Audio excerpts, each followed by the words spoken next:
Good afternoon, everybody. Irene Weisman, your immigration attorney. Today is Tuesday, November 19th, 2024. Today I want to talk about something that USCIS announced last night, and it has to do with the change in processing of certain VAWA applications. So let's talk about what VAWA is. VAWA is Violence Against Women Act. It applies to minor children, parents, and spouses of U.S. citizens or green card holders, men and women. I know that the name of the act is Violence Against Women Act, but it applies to everybody, men and women. And basically what it says is, if you are in that relationship, for the ease of this video, I will use spouses, but just remember that it applies only to parents of and minor children. But if you are in that relationship and you have been abused, you can self-petition for your green card. Okay, you have to show several things. You have to show that the relationship was bona fide, you have to show that there was abuse, and you have to show good moral character for you. I'm not going to discuss the whole VAWA process. I think that would be the subject of maybe another video. What I want to talk about today is the specific change that they just announced. So historically, how USCIS processed these petitions, the I-360, the actual application, the actual petition for VAWA protection, that was always adjudicated on paper, okay? And you could have filed it separately as a standalone I-360 application, or you could have filed it together with a one-step adjustment application, meaning together with your green card application. And historically, that I-360 was always adjudicated on paper. And if there was an interview, that interview only entailed the green card portion of the case. The interviewing officer, the adjudicating officer, never asked questions about the underlying petition. And if they did, I think in 20 years of practice, happened once, okay? And I objected, and the officer knew they were over the line. So what USCIS has said is that that will no longer be the case. Now, they said that most petitions will still be adjudicated on paper. However, certain one-step petitions, so when you file the VAWA application together with the green card application, okay, some of those cases will go to an interview, and the interviewing officer will adjudicate both the I-360 petition, so the abuse petition, and the green card application. Okay, that's a big change from the previous processing. How will they choose who will go to an interview, who will not? They didn't say that. So they said that it will be random. The standalone petitions, they said they will not go interview. It will only apply to people that have a one-step adjustment application, I-360 and adjustment application. So if it's standalone I-360, they said no interview. If it's a one-step, it may go to an interview, and the officer will have the right to ask questions about anything that was submitted, any piece of evidence, any event, anything and everything will go. They're saying that so the officers who used to adjudicate and who continue to adjudicate these petitions at the service centers, they're specially trained, okay? They have the special training to adjudicate these sensitive petitions.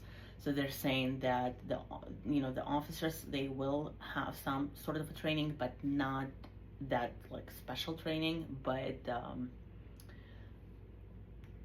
some additional training will be provided.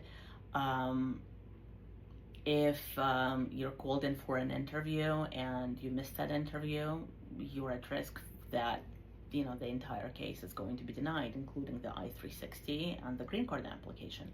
So very important to make sure you receive all notices, and pay attention to the mail. I'm actually questioning this a little bit because if you work with an attorney, the attorney receives mail on behalf of a VAWA self-petitioner. If you're doing this pro se, they're saying that it will go to a safe address. Sometimes the relationship is ongoing, that abusive relationship is ongoing, so I'm not too sure how USCIS will handle the whole address issue. So we'll see how that's going to play out. But anyways, if you happen to miss that interview, the entire case is now in jeopardy. They're saying that if you need to, for some reason, cancel that interview, or basically switch it to another date, you can't make it, you'll need to follow the instructions on the form. So just like a regular petition. But so the big change is the actual interviews on the actual I-360 self-petition in certain cases. So these cases are always difficult. They're always time-consuming. They're always documented, intensive. Having an attorney who has knowledge and experience is now more important than ever. Having an attorney who can prepare you for this interview is going to be imperative now. So I can't stress this enough. God forbid you are in a position where you're in an abusive relationship. Reach out. Please know that get yourself to a safe place. Your children, your loved ones. First and foremost, make sure you're safe. Always call the police if there is physical abuse, if you're scared for your life, if somebody has physically harmed you. Please do not be afraid to call the police. They're there to protect you. They're not there to give you up to immigration. They're there to protect you and take you away from the situation where you may be harmed. And know that there are ways that you can obtain documents if you have been a victim. So let's talk a little bit as to why this is happening. So there's been a lot of fraud, unfortunately, with these cases. There's also been a huge amount of increase in the amount of the self-petitions that have been submitted. I think in the last year alone, they've seen like a huge increase. And of course, unfortunately, the fraud. Because people take, unfortunately, people abuse the system and take advantage of our system. It will provide place an extra burden on the actual victims of spousal abuse. But it is what it is, and that's the USCIS's way of combating the fraud, and we'll see where this goes. But please understand, if you already have a one-step petition submitted, or if you're about to submit it, please understand that there is a change in processing, and you may be called in for that I-360 interview. Okay. Another time we'll do a session on VAWA and what it is, what it entails. Probably need to do more than one session on that. Once again, if people have questions, please reach out. Happy to help. Have a great day, everybody.